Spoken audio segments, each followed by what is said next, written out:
Good afternoon, everyone. I'm Vivian Fu, the Communication Officer of EAAFP Secretariat. Welcome to the first year of the Terns webinars. And this webinar series is in line with the celebration of the World Seabird Day, which will be on the 3rd of July. Before we get started officially, there are a few things that I would like to notice for you to participate in this event. So first of all, for the best audios or the participation, please mute your microphone unless you're invited to speak. Next, if you have questions, after the presentation, we will have a panel discussion as well. Please type your questions and comments into the chat box. You can find a speech bubble icon at the bottom of the Zoom app, and we will collect these questions and deliver to the moderator and the speakers. We are also recording this webinar. So if you do not want to appear in the recording with your face, you can turn off your video, but you feel free to show your face so that we can also see you. Lastly, the webinar is also live streamed on Facebook at EAAFP. So you can go on to the top left corner and there is an icon on Facebook. You can click on that and can share this with your network. So the next slides, we are going to show you today's rundown. So this is the program of today. We are happy to have the welcoming remarks from our Chief Executive of the EAAFP Secretariat, Mr. Doug Watkins, and then opening remarks by Mr. Rob Kaler, the Chair of EAAFP and also EAAFP Seabird Working Group. And after that, I will share briefly about the year of the Terns, what we are doing for this. And Mr. Rob Kaler will again take the stage and to introduce to you the World Seabird Registry. After that, the main point for having this webinar for today is the launch of the Asia Seabird Colony Registry, which will be presented by Mr. Simba Chan. And after that, we are going to have a panelist discussion with 3 honorable speakers from Angelique, Dr. Miran Kim, and Nicholas Carlile as the panelist. And it will be moderated by Mr. Yat Tung Yu, the coordinator of the EAAFP Seabird Working Group. Yeah, without further ado, I would like to welcome our Chief Executive, Mr. Doug Watkins, to give the welcoming remarks. So maybe we can change stop the screen sharing and then pass on to Doug. Good afternoon. I'm Doug Watkins, the Chief Executive of the East Asian Australasian Flyway Partnership Secretariat. It's a great pleasure to welcome everyone to the Year of the Terns World Seabird Day webinar series. On behalf of the Secretariat, I would like to thank everyone for joining us today. The Secretariat and the EAAFP Seabird Working Group have initiated Year of the Terns to raise awareness of seabirds in the flyway, of which there are over 150 species. Most species remain relatively understudied, as many spend most of their lives offshore in areas difficult to reach or have long trans-equatorial routes, only coming to land to breed. We hope that the various activities planned through this campaign, we will invigorate and raise much needed interest in seabird research and conservation in the flyway. Everyone can contribute, starting with the Year of the Terns photo contest, which was launched on World Migratory Bird Day this May. And these webinars today and tomorrow are to spark conversations and create networks between people across the flyway. I'd like to express my gratitude to the Seabird Working Group, chaired by Rob Kaler and Yat Tung Yu as the coordinator, as well as support from the great organising team from our partners, including Tubbataha Reef Marine Park, Hong Kong Birdwatching Society, Wild Bird Society of Japan, Australasian Seabird Group, Little Tern Project, Zhejiang Museum of Natural History, Kadori Farm and Botanic Garden. Thanks to their efforts over the past few months, this webinar and all other Year of the Tern campaign activities are now possible. I'd like to thank all the speakers who graciously agreed to share their experience and expertise at this webinar, despite their busy schedules during the fieldwork season. I'd like to congratulate Simba Chan and all the contributors for the massive accomplishment with putting together the first seabird breeding colony registry. I hope the registry will become another mechanism for collaboration throughout the flyway, and in doing so, build the knowledge base to enhance conservation outcomes for seabirds. To come back to the Year of the Tern campaign, with the Seabird Working Group at the helm, we hope this activity will push beyond this year, and we would like to invite everyone here to become part of the driving force for the conservation of seabirds in the flyway. We hope everyone will enjoy both days. Once again, thank you all for joining us, and I wish you a very interesting and motivating webinar. Enjoy. Thank you very much, Mr. Doug Watkins, for the kickstarting of this webinar series. Next, I would like to invite Mr. Rob Kaler, the chair of the EAAFP and also the chair of our Seabird Working Group, to give an opening remarks. Rob, please. Thank you. Thank you, Doug, for those opening remarks, and very excited to see so many people attending. I think the East Asian Australasian Flyway and this network of partners is just inspiring, and so grateful to the Secretariat for really pushing on getting seabirds recognized and for their conservation needs in this flyway. So I'll just say that advancing seabird research in the East Asian Australasian Flyway Partnership is a critical, important thing to do. For the Seabird Working Group, when I first began working with the East Asian Australasian Flyway, the EAAFP, which is hard for me to say, but the EAAFP, when I began looking at, they've been doing some wonderful work since 2006, but it was always referencing water birds. And I remember going through my first regional report that I was contributing for the United States, and I wanted to change everything from water bird to marine birds, kind of broaden the category. So I've since learned that, the origin of the East Asian Australasian Flyway Partnership, the priority really was shorebirds, the waders, and because that's really where the habitat was being rapidly changed, people were being affected. And so it's just a great thing to see that we're also now including seabirds and marine birds, as I like to also kind of broaden it for the East Asian Australasian Flyway Partnership. So I'll specifically highlight that for the Seabird Working Group, we hope our objectives will be to develop the flyway site networks, internationally important sites. That's something that we'd like to further.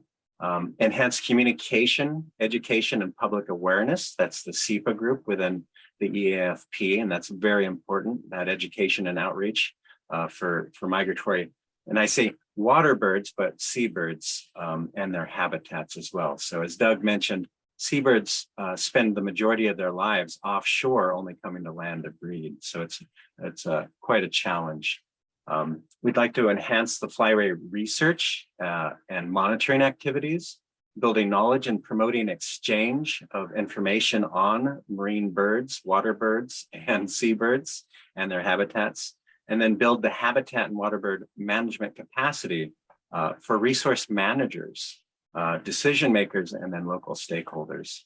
And then lastly, the Seabird Working Group hopes to develop, especially for priority species and habitats, flyway-wide approaches that enhance the conservation status of migratory water birds, seabirds, and marine birds. So, and with that, a big thank you to Tung for coordinating this effort for the Seabird Working Group, as well as Simba for really putting so much energy towards compiling the Asian colony data. So with that, thank you so much for attending, and look forward to having you join the Seabird Working Group and helping contribute and build our network.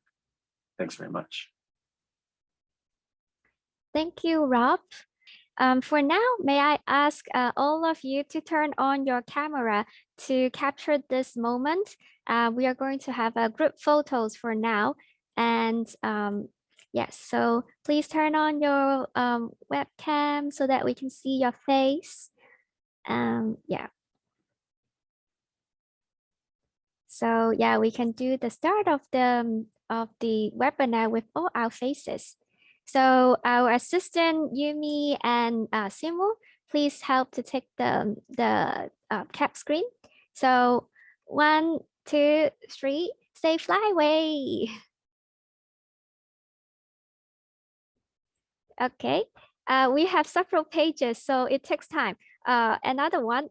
Okay, 1, 2, 3, seabirds.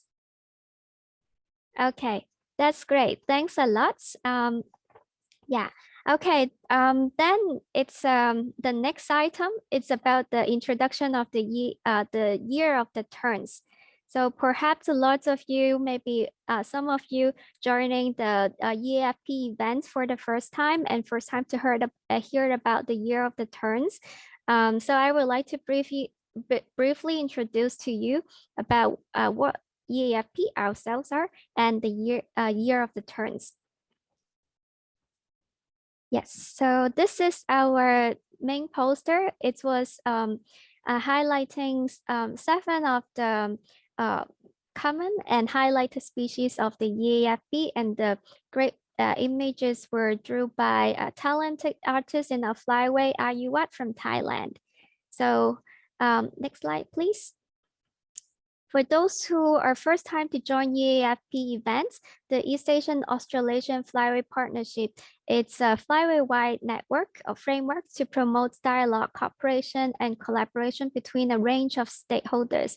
And we are aiming to protect, conserve the migratory water birds and the habitats and livelihoods of people dependent on the EAF flyway in the wetlands. Next, please. So far, we have 39 partners within the EAF partnership. We have 18 country partners out of the 22 countries in the EAF flyway.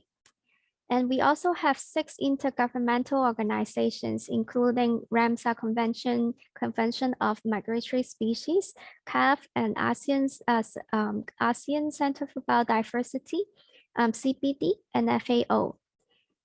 We also have 13 NGOs, international NGOs as our partners. So sitting here, we also have representatives from Hong Kong Birdwatching Society, WBSJ, also BirdLife International, WWT, that maybe you also heard about that before.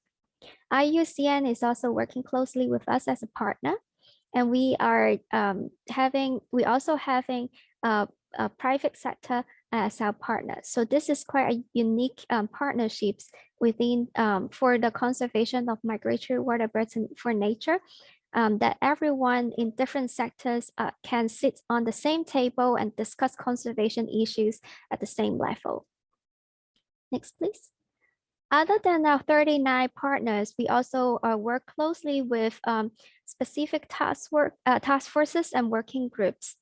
And specifically, Seabird Working Group is one of them. And comparing to other taxa like shorebirds, anatrides, and cranes, seabirds is actually still quite understudied within the EAF flyway. Therefore, we wanted to promote more and raise more awareness for seabirds in our flyway, and also to encourage more collaboration on seabirds works within the region. So next slide, please. So here comes what we are aiming to do for the year of the Terns.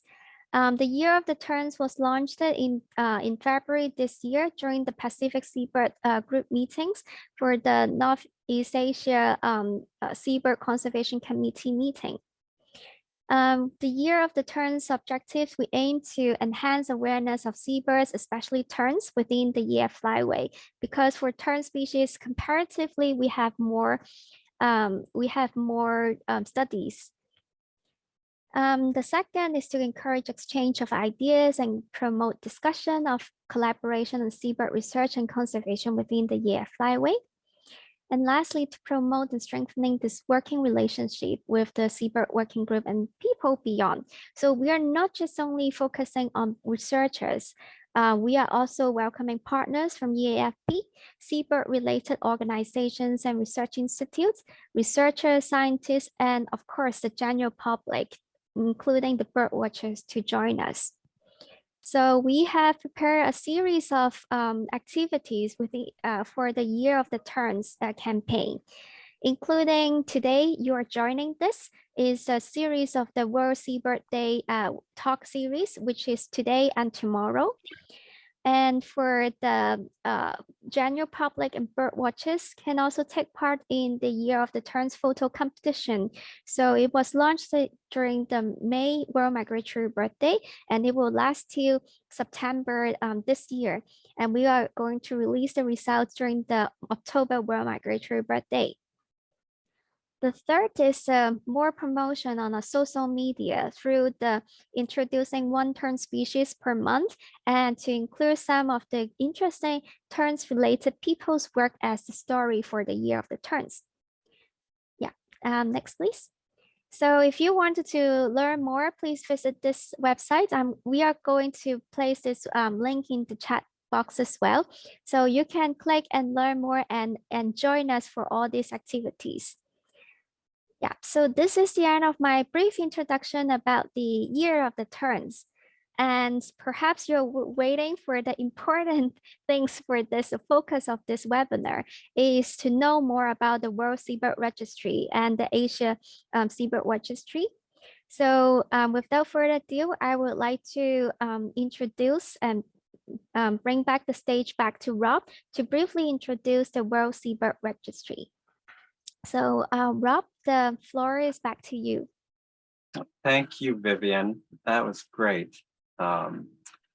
So quickly, again, I'm Rob Kaler. I'm with U.S. Fish and Wildlife Service based in Anchorage, Alaska. I'm the U.S. representative.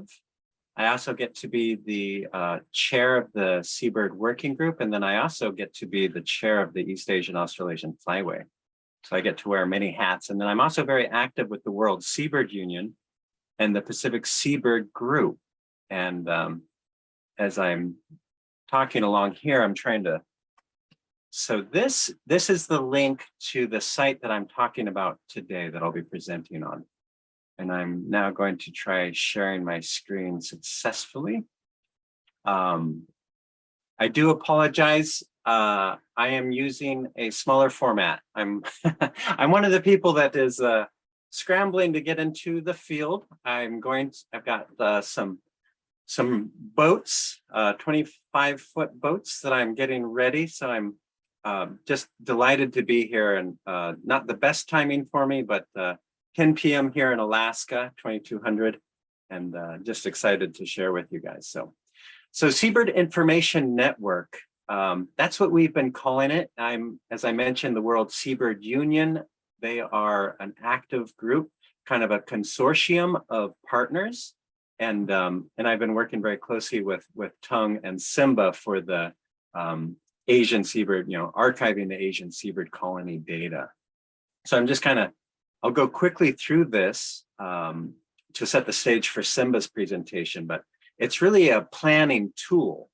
Think of this as island or seabird biogeography. So there's some opportunity to talk about monitoring and population trends or population dynamics, but really this is helping people right now. Kind of the simplest thing is, where are they breeding, who are there, and how many are there for various things. So and again, a big thank you to the Secretariat and all the partners for this webinar today.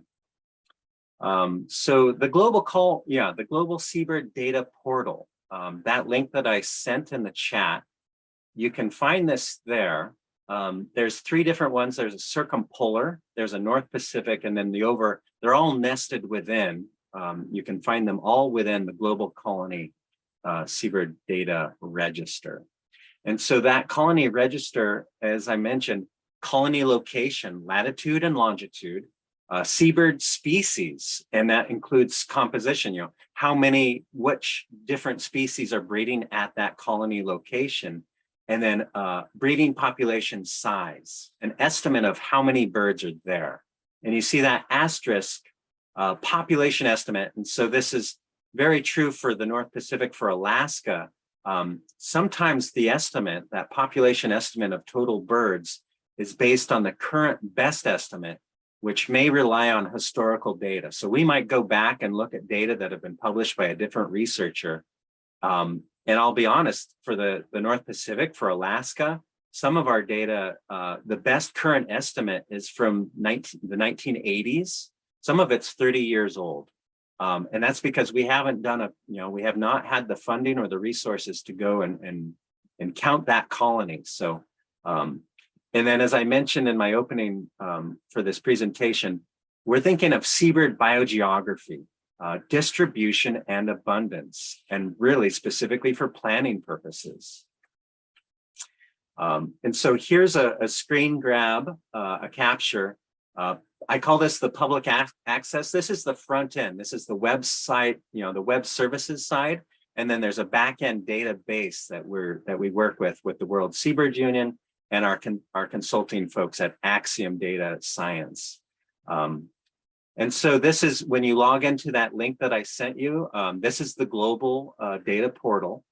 And you'll see that we're using a Google Map interface. Many people should be familiar with that.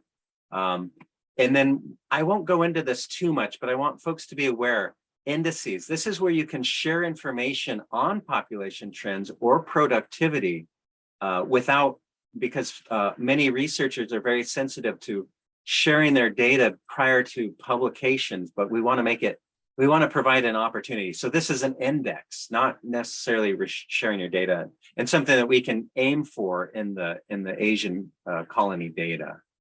And then seabird species. So this is where you can filter and scan down through that. And as we are able to incorporate the data that Simba has been compiling, we'll be updating the species list here. And then,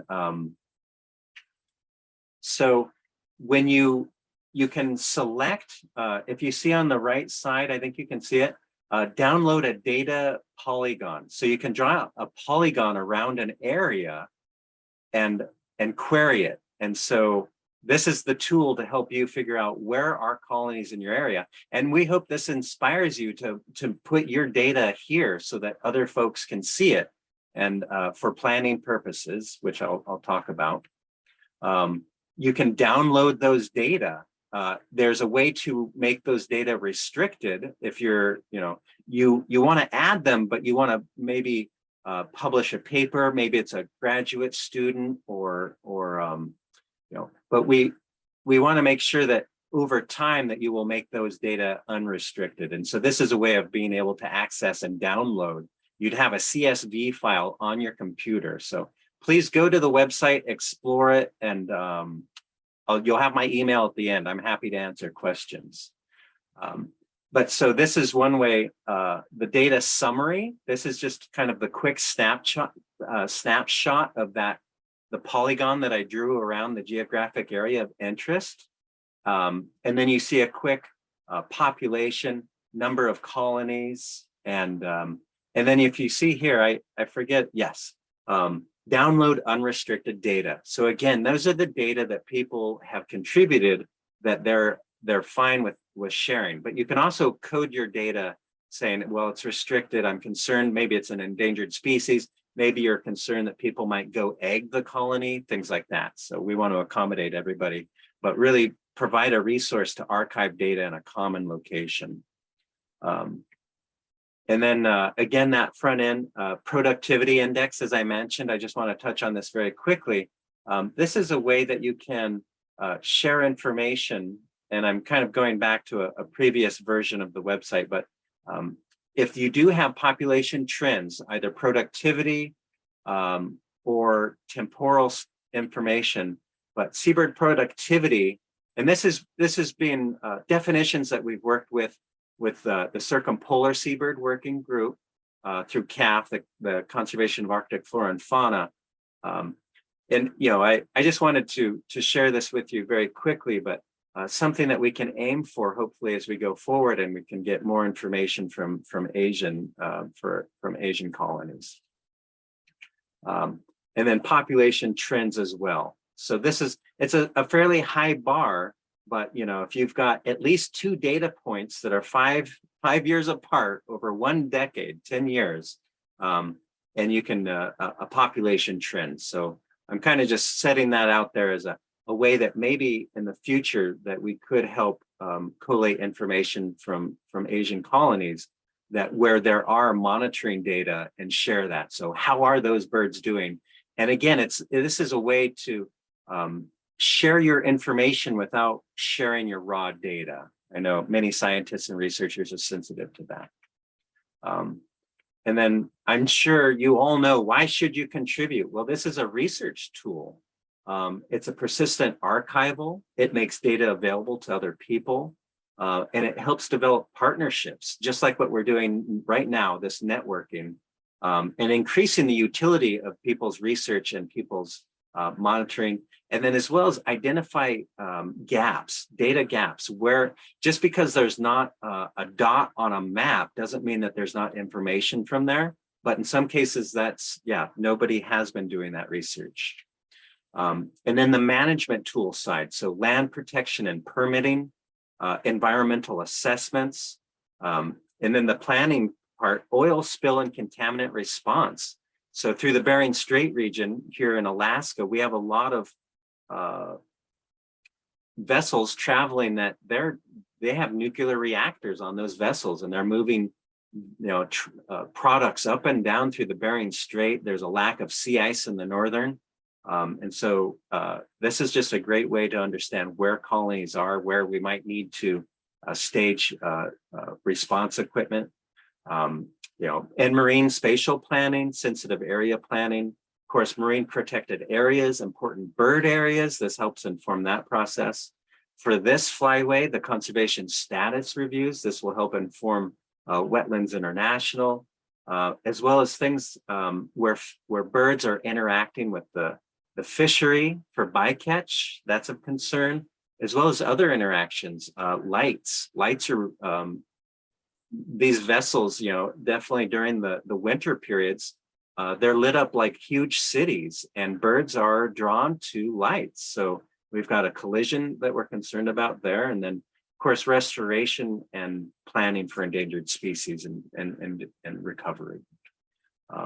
So that's kind of a quick overview of the colony register. That's my email address. I'm always happy. I'll be out in the field counting birds happily, applying sunblock liberally. And but anyways, I'm just excited to be here, excited for the Secretariat's help and everybody, and hope folks want to engage in the Seabird Working Group. So thank you. And I'll see if I can figure out how to stop sharing my screen.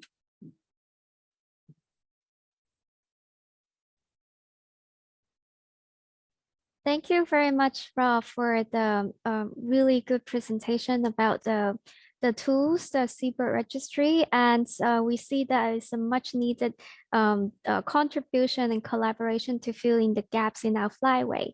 Thank you very much. So next, we'd like to introduce our speakers, Mr. Simba Chan, to present the Asia Seabird Breeding Registry in a flyway.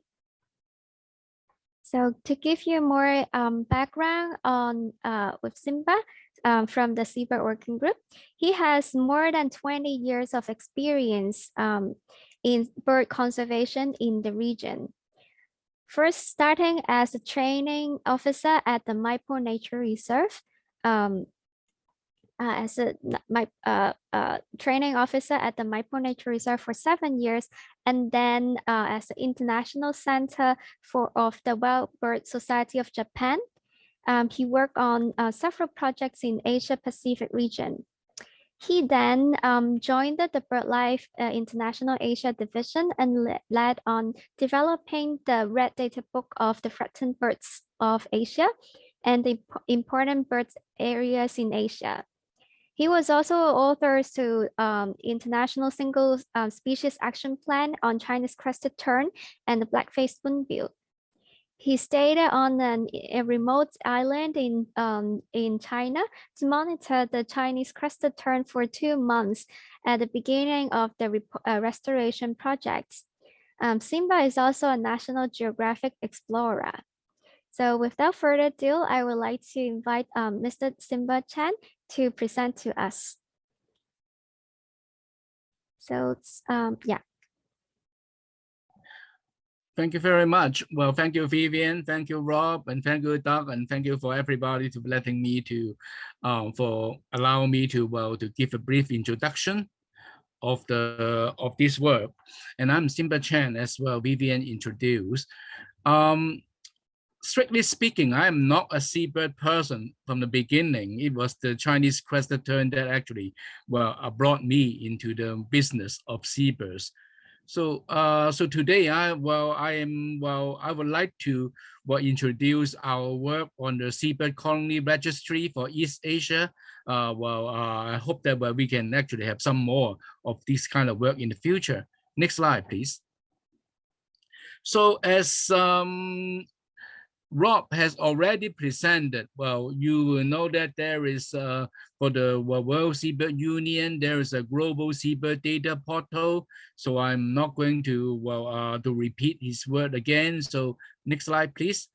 And you see that in all those hexagons, if you enlarge them, you will find some very, very small spots of the different sites. Like when we enlarge some of the hexagons here at the tip of Kamchatka in Russia, we will find that there are many smaller spots.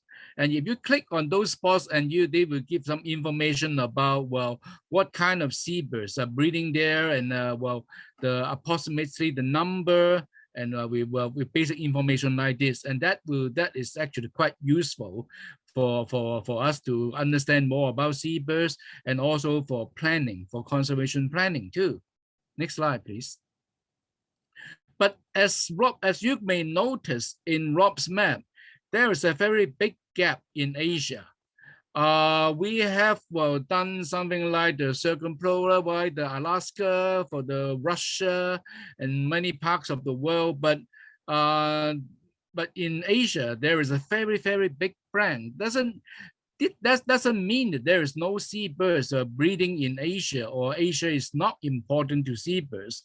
It just because we do not have good information available, and nobody is actually had compiled the information of this part of the world about where the seabirds are breeding. Next slide, please. So we have to explain to people why we need a Seabird Colony Registry for Asia. And and of course, Rob has already give you a very detailed about explanation of why. But I would just summarize into other 4 points. Is particularly in Asia, we need to have very good sensitivity maps. Because you see the over Asia and on the coastline area. Now people are putting in something like the wind turbine for wind energy, or the solar panel for solar energy, or some other development projects along the sea coast. And we need to know where the sites are very sensitive sites that we should avoid people putting all these infrastructures and facilities. So we need to tell people about where are the sites to be avoided for this kind of construction, for better land management. And also, we would like to protect all these breeding sites of seabirds. So that's the reason why we need to know where they are. And also, when collecting information, I also collect a lot of old information. That is historic information. When Rob said the breeding bird data in Alaska, some of them are so quite old.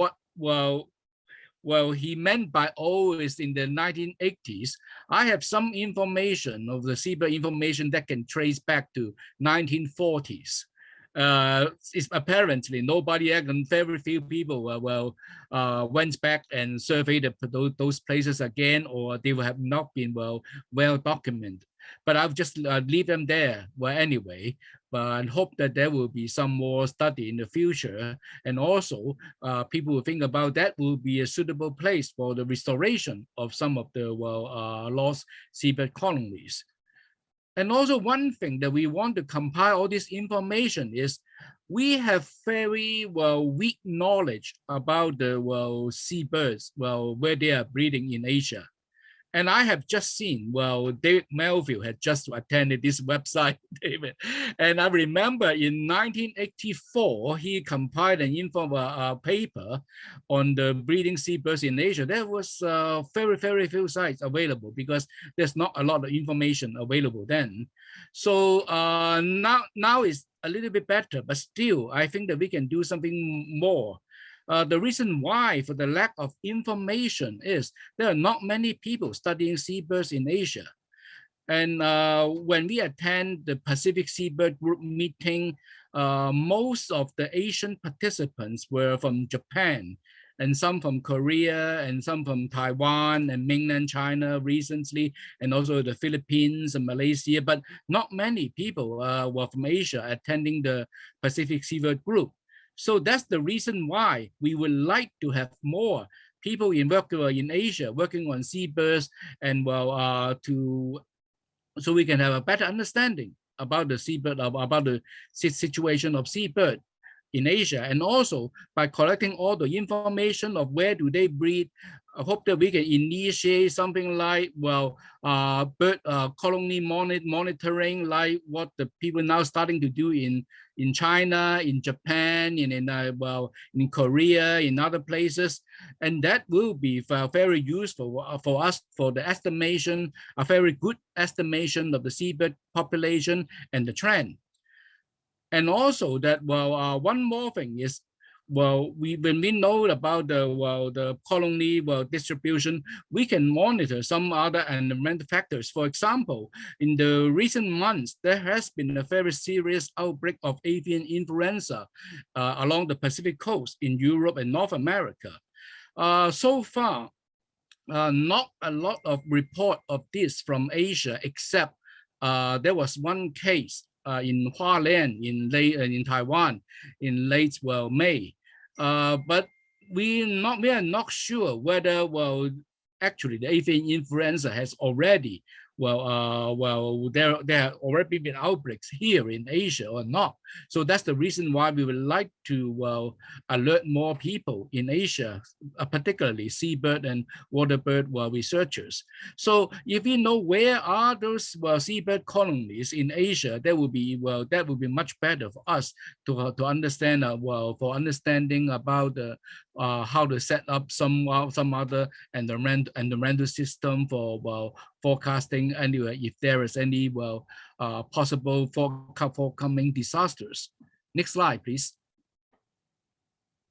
So the idea of filling in that big gap was initiated after the World Seabird Conference last year. When we have the Seabird Conference last year, Rob also make a presentation about the East Asia Australasian Flyway, and he has also introduced the World Seabird Portal. And we can see that from this slide, there is a very big hole. There is a very big hole of the in Asia. So we were talking about, so we started to talk about, should we fill up this hole here? Because we should have some information available. At first, Rob and from the Seabird, from the World Seabird Union, we discussed with Tong, because they are the chair and the coordinator of the Seabird Working Group of the EAAFP. At first, the idea was try to either focus on some Southeast Asian country like the Philippines, Indonesia, Malaysia. But then I would decide we should just try to do it to fill the whole gap all the way from Russia down to Australia. So we are trying. I tried to compile collect all those information from Japan, from Korea, all the way down to Indonesia, and then try to make a preliminary list of the seabird, the seabird breeding colony. Next slide, please. One of the reasons why I did that, they asked me to work on this because I was the Asian coordinator of the IBA, the Important Bird Area of BirdLife. And as a matter of fact, we have some attempt of mapping the important sites for seabirds in Asia.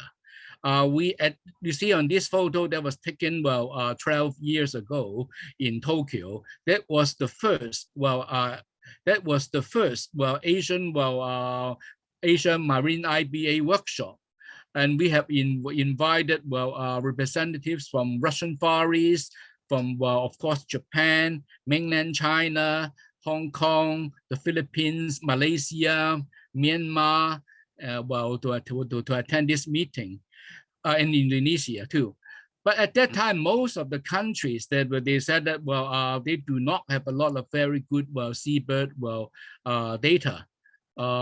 So we end up that the result is the two countries with the most information of the seabirds, Japan and Russia, they have published their own inventory of IBA. Next slide, please.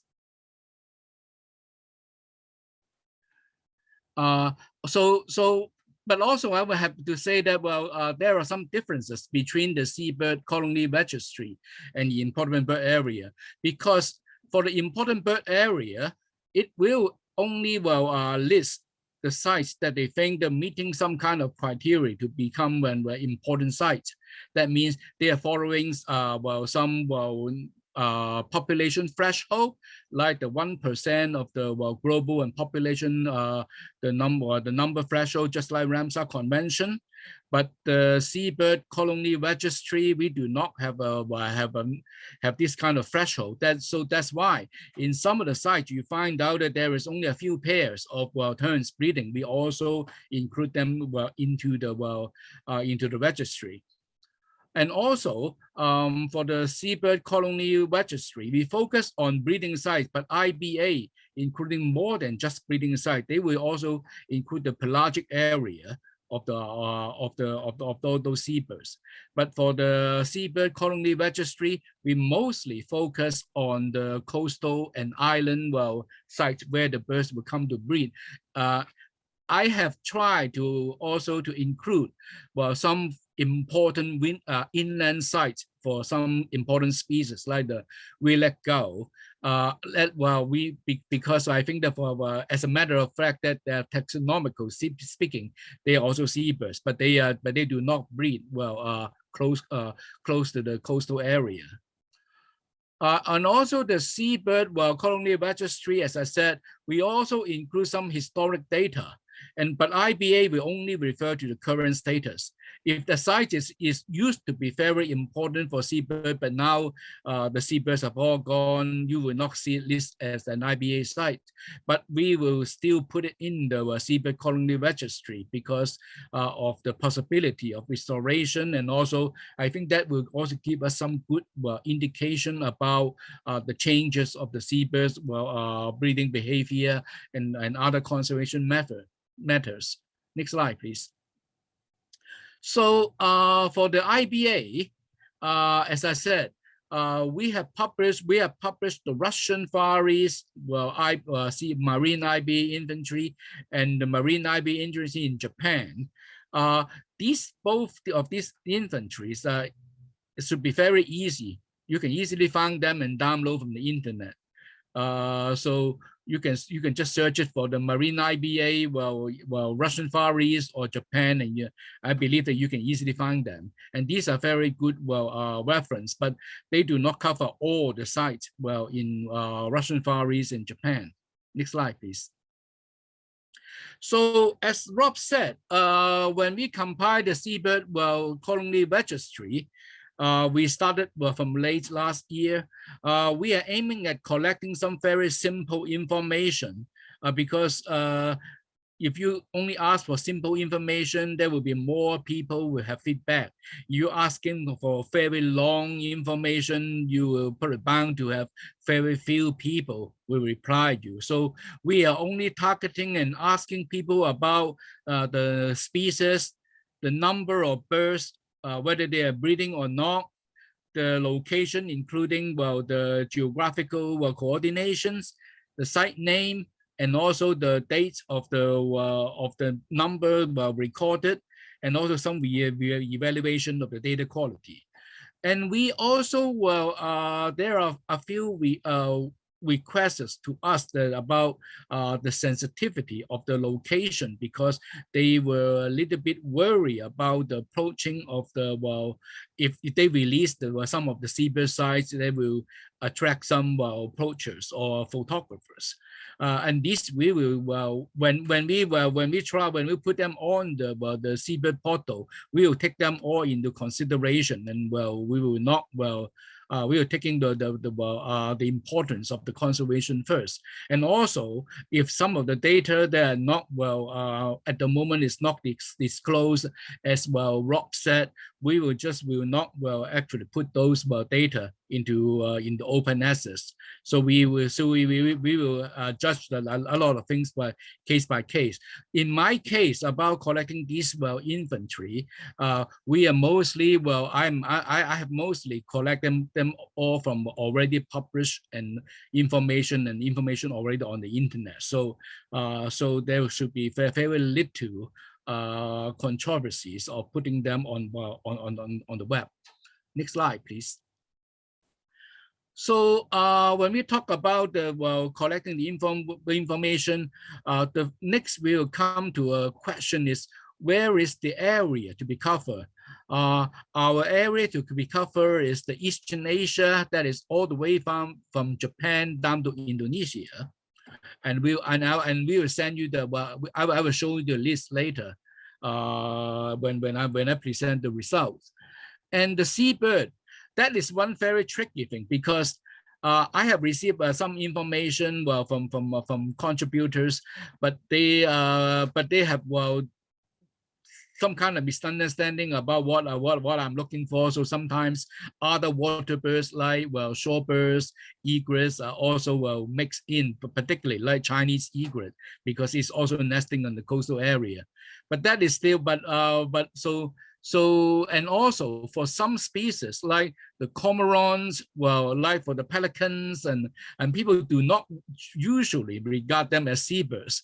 So I got much fewer information about the breeding sites of cormorants and pelicans and other species.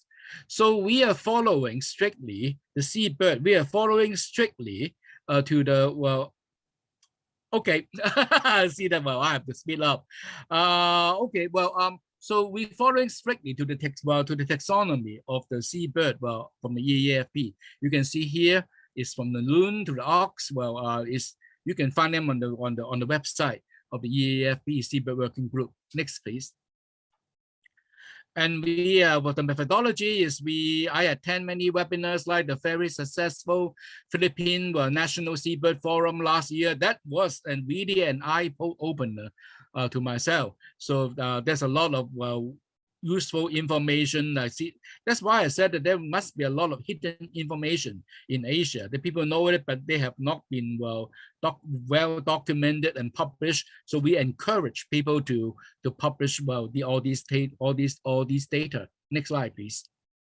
And also we have consulted with experts. Here is a long list of people who send back the information from Myanmar, from Vietnam, from Thailand and Cambodia. Because Cambodia, they told me there's no information, but still I'm still very grateful for them to tell that there is no information in Cambodia at the moment. And also in Macau is actually came just a few days ago about a breeding site of little tern, and Hong Kong, Brunei, Malaysia, Indonesia, Taiwan, South Korea, and the Philippines. I thank them all. Next slide, please. And also I have done a lot of myself of checking the internet and also literatures, because there's a lot of information hidden in those literatures. Some of them are very old literatures, like one written by Shaw that is published, that was published in 1938. That was a very important paper on the seabirds in Shandong Peninsula. Next slide, please.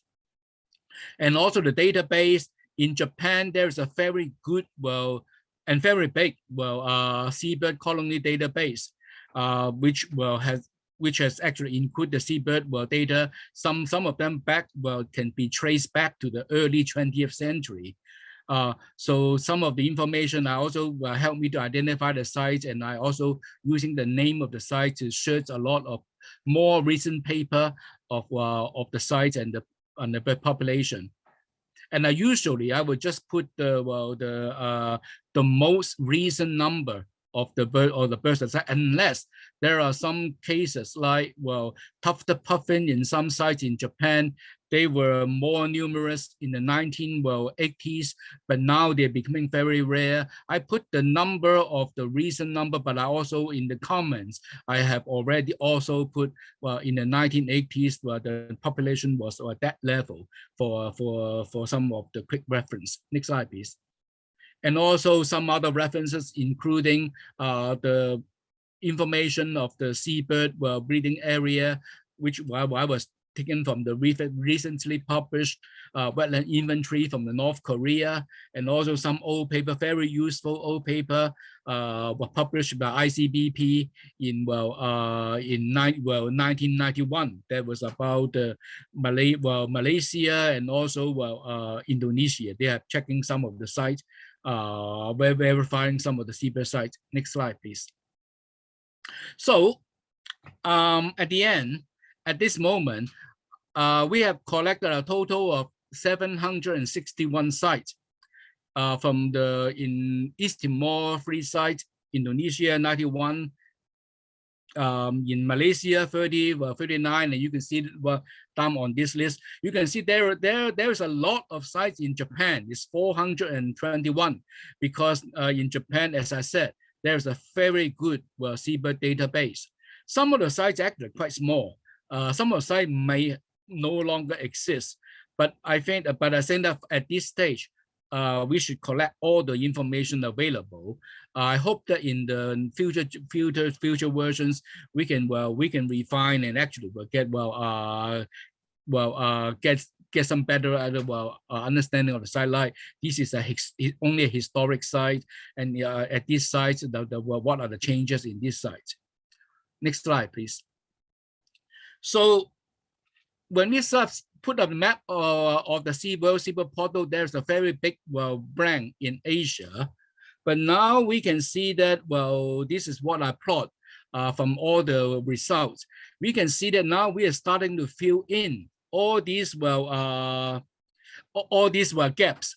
So we can actually upload all the information to the World Seabird Registry by late August. We will also release when we update after uploading that we will inform everybody through the EAAFP news. Next slide, please. And the number of sites, as I said, is not you don't need to actually say that this number of sites is fixed, because there are some sites that can be further split into some smaller sites, which I think is preferably we can actually split them into smaller units for better monitoring and understanding. For example, one site in Kinmen that is now administered by Taipei, but is on the coast of Fujian province in China. Now it's listed as one site, but in fact, you can see that on this report, it should be 16 different colonies in Kinmen.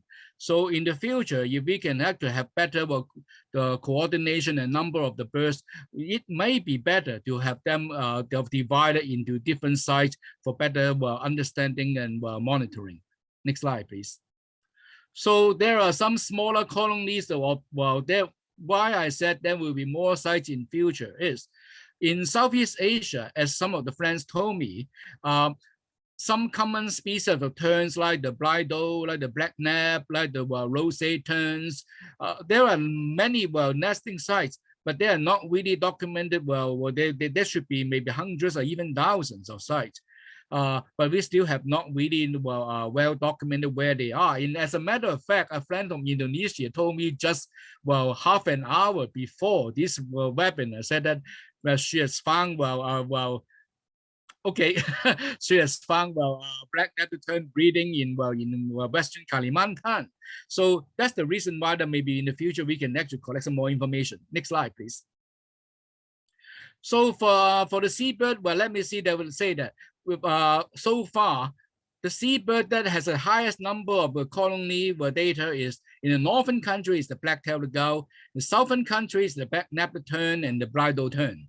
So while these bird species may be the most numerous breeding seabirds in Eastern Asia, so they may be a very good indicator for the monitoring of the environmental indicators. Next slide, please.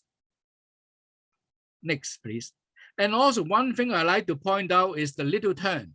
There's a lot of sites in Japan is about the little tern. In fact, there is one paper published by Biological Society of Japan, published in 1992. They have collected more than 100 little terns breeding sites in Japan, but almost half of them have deserted. And also they are endangered. So that's the reason why that I think that by collecting all those site information will probably be helpful to us to draft a plan about the conservation of the little tern. Although many people say, strictly speaking, little tern is not a seabird because they nest mostly around the rivers and also some of the sandy coast. Next slide, please.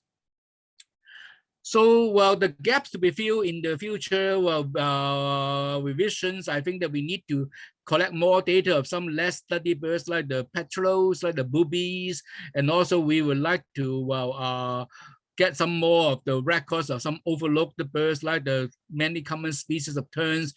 People may know where they're nesting, but they have not been well documented. And also we want to find more information on the inland seabird colonies. Maybe I suggest that we should also have some important non-breeding sites. And also we hope that we can include the rest of the East Asian Australian flyway, like Australia, like Papua New Guinea and in New Zealand. Then we will have a complete picture. Next slide, please. So some follow-up activities, of course, we should protect those sites that we find out. If those important sites, they should be protected. Next slide, please. And also we could improve our knowledge of the seabird population estimation, and that will help us to for destination of Ramsar site and also the EAAFP flyway network sites. Next slide, please. And also we have, I strongly suggest after we identify these sites, we should also encourage some more work about the awareness and local ownership of the seabird colonies. That's why I think apart from this seabird portal, we should encourage each different countries to start to compile their own seabird inventories and in the national languages, and also get more people engaged in the seabird study and conservation. Like this slide shows the little tern project in Japan, and also the survey of little tern in Taiwan, and also in China, in Qingdao, the monitoring of the bird watchers. And these are all we should be encouraged. Next slide, please. And also, as I said, that we should have some more monitoring activities of the seabird colony, and also find a way to share some information. We don't need to share all the information, but at least like the population trend and other thing, and that will be very useful for us to understand the full picture. And this slide is for the Hong Kong Birdwatching Society. They are monitoring the tern colony in Hong Kong, and they also put the result, some of the result on the web page. Next slide, please. And so we also need to have some regional and international cooperation. Like you can see that we're working in Indonesia, with Hong Kong, with the experts from Hong Kong, and also America, joining all together to work to save the Chinese crested tern and also the Greek crested tern. Next slide, please. Next. So it's from the collecting information, it seems like that the seabirds in Asia has suffered very serious decline in the 19th century to mid-20th century. But some species are starting to come back, like the gulls and terns, and some species of terns. But some northern species, like the auks, some species are still declining, and we need to understand more about this. Next, please. So we hope that we can by compiling this seabird inventory, we can trigger more interest about seabird study in Asia. And also to link up all these seabird researchers with the internationally and regionally. Internationally, we can say that regionally we can say that at the moment we have a Seabird Working Group under the EAAFP, and also there is another chance of the seabird workers to share your experience with people from the same flyway and other parts of the world. It's the Pacific Seabird Group that they also have a meeting every year. Next slide, please.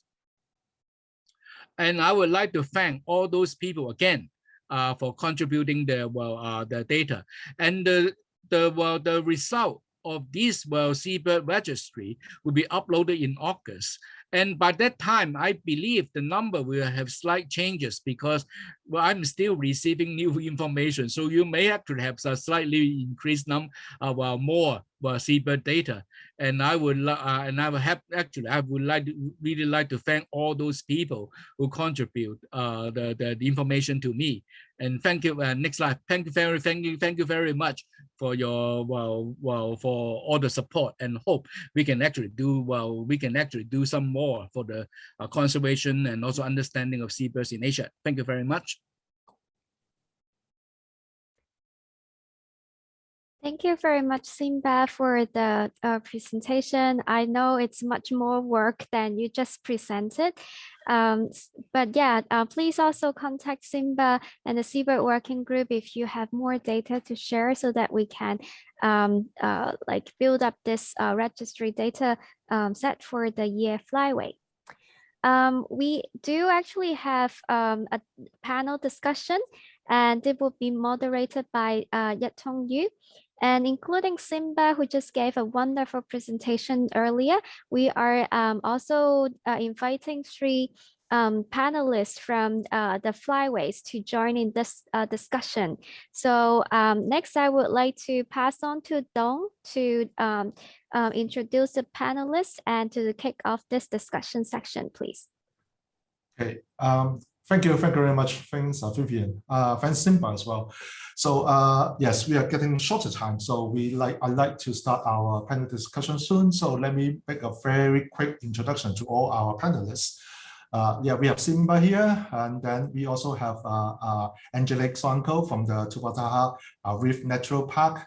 We also know Angelique is a very enthusiastic seabird worker. So yeah, actually we all know from him from her about the Mama Ranger. So yeah, she looked after the site very well. We like to see her experience on the seabird conservation.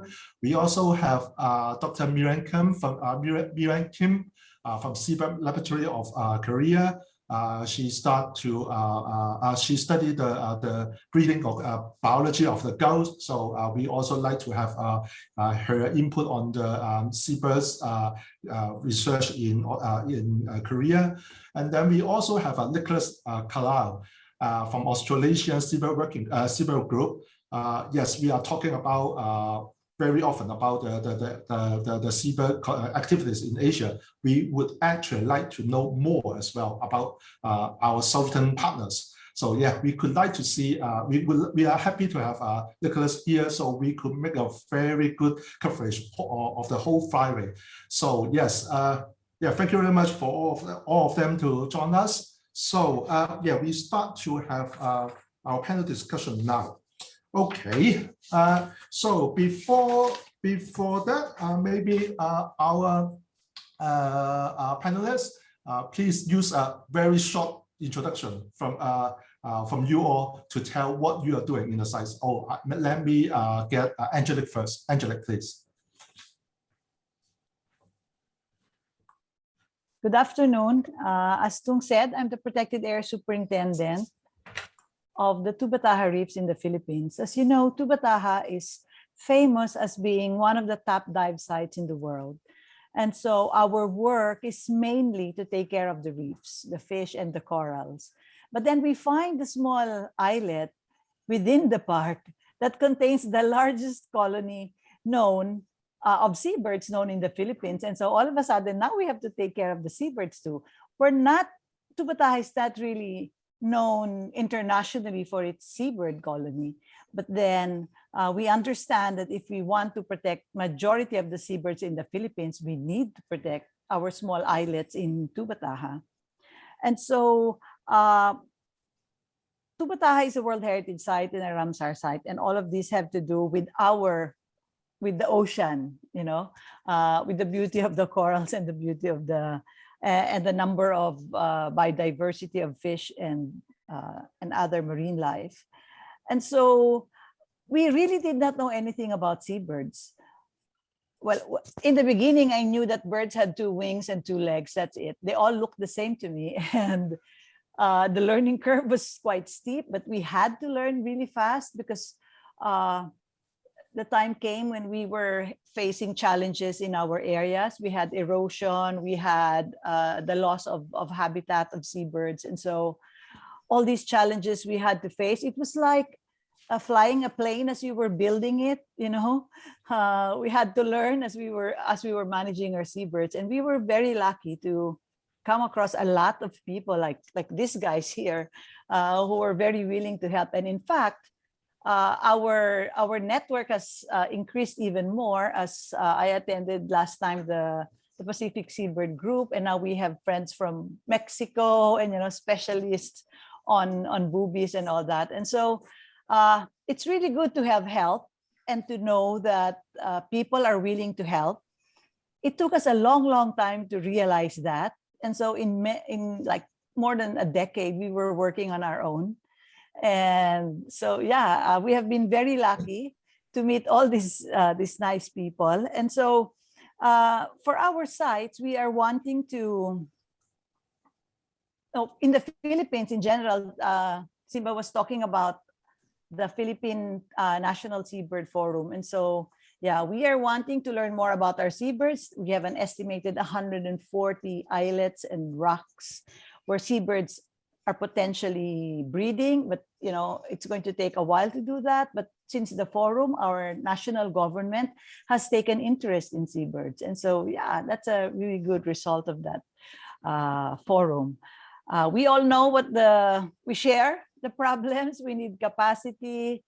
I think most managers would also look at seabirds as having 2 wings and 2 legs at this time. And so, you know, we really need help, and we thank you all for your help.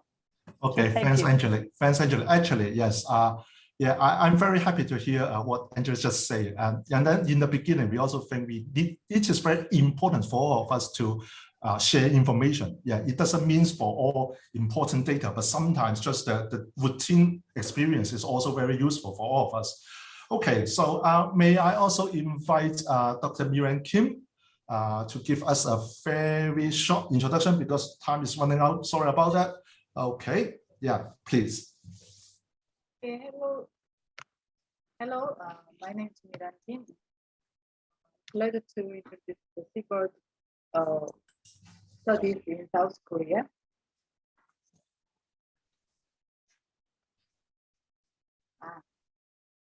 Okay.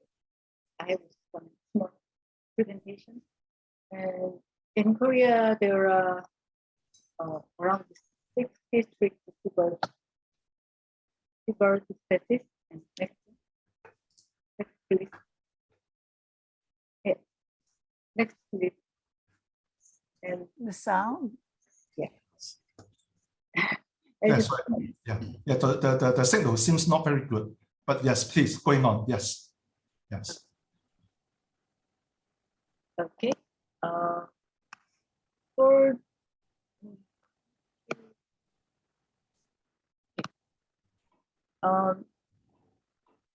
For the seabird inventory and monitoring programs, we have the seabird breeding sites site list and the monitoring site, but all breeding sites have not been listed yet. But some seabird breeding colony are the designated national monument or protected area.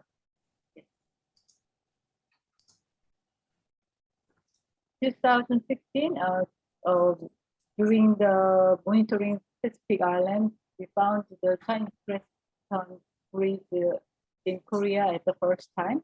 So the National Institute of Ecology has studied the breeding colony of protected Chinese. Yes. Okay. Also, we have a very important restoration work. So the Seibert is the breeding colony of Queen of the Stone Petrel. So it's one of the biggest breeding colony in the world. So after identify the high mortality of the Queen of the Stone Petrel, National Park Service and Sinan County have controlled the invasive plant, and now the mortality is getting less.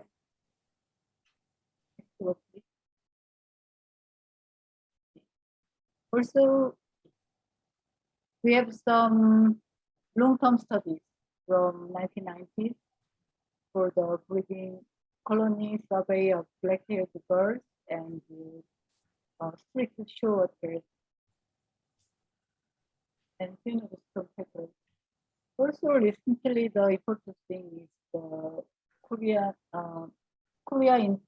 Environmental Institute have investigated on the impact of offshore wind farm on seabirds using trackers. So we recently put many bio trackers on the black-tailed birds and shorewater. Also, there is some international cooperations. And first one is Crest Mullet Survey with Japanese mullet population survey team and researchers in USA and Canada by Sinan County. And this year, the next one, please. This year we have a new international cooperation review. From this month, the Stone Petrel survey will be with the BirdLife International Australia and Seoul National University by Sinan County.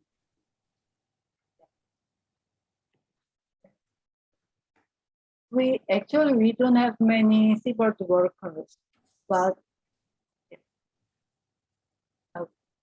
it could be good to share all the information with the other Asian countries. Okay, thank you very much, Dr. Kim. Very brief but very exciting presentation from you. Yes, we learned more from your presentation.